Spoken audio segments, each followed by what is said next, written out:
Just introduce yourself. Yeah, sure. I'm David Jackson, Chairman of the Darwen Valley Community Centre Management Board. I've been a volunteer in this building for, well, at least 8-9 years now. And we've recently taken over the running of this building from the local borough council. And what does this building mean to you and your community? Well, considering it's the last purpose-built community centre in the town, it was very important that we saved it and kept it open, not solely for the use of the community, but so that it's going to be there for other people who might want to use it, who might not have been in the community before who were coming in and need a place to get together, hold meetings, get information, find out generally what's going on in the community. So it's sort of a little challenge for us, if you would, that we could see what goal we wanted, and that was to keep the building open. And through a lot of hard work and many challenges and a bit of cooperation here and there, we've so far managed to do okay. I mean, lots of people like myself would just drive past this building and not even realise what goes on in this building. Yeah. What kind of stuff goes on? What's the value of a building like this to the community that live around here? The types of things we've obviously seen the Darwen Art Society. What are the other things that this building brings to people that live in Darwen? Well, there are many other things. I mean, certainly a lot of different groups and activities, and I can name a few for you. Like we have a crafters session on Tuesday afternoons, martial arts, we do an over 50s luncheon club. So we try and aim this facility to as wide an audience of people as possibly can, regardless of age, race, creed or anything like that.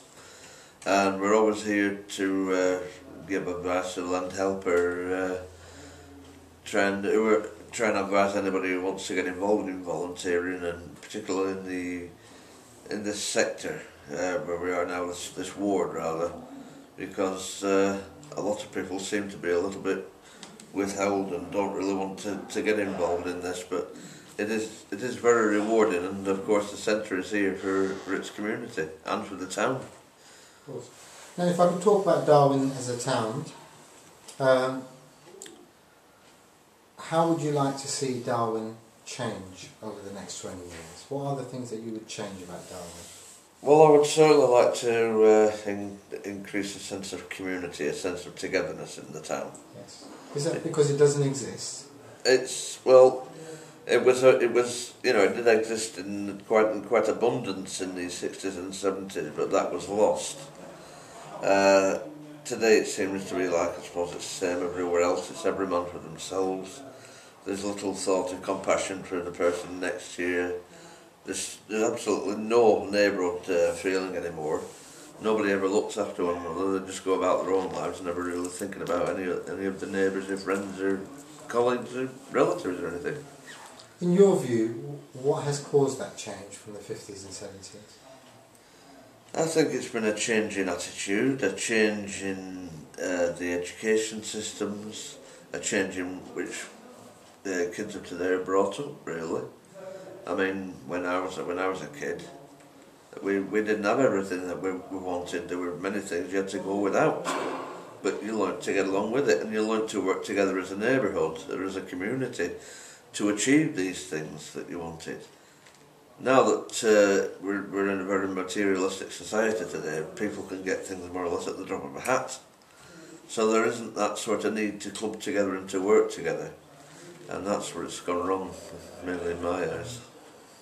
So let's just take your own experience here, where the management board have saved this building to a certain degree and working freely to continue to provide a great resource in the community. Yeah. Without organisations like yours, what do you think would be the impact on society generally? Well, obviously the first one that jumps up and bites me is that there wouldn't be a community centre here without us. And although it's not used by as many members of the community as we'd like, it is used by quite a lot of them, and it will be instantly missed. And that's why we had to fight to keep the place going, and we're still fighting to keep the place going. On a sort of a street level, I mean, I know for a fact that many people don't know what we do here, don't know that this building exists, don't know that there's facilities here for them, and we're trying to reach those people through many mediums, for example our website and leaflet distributions and events and activities we have here. Excellent. Thanks, David. Alright, you're welcome anytime. Thank you.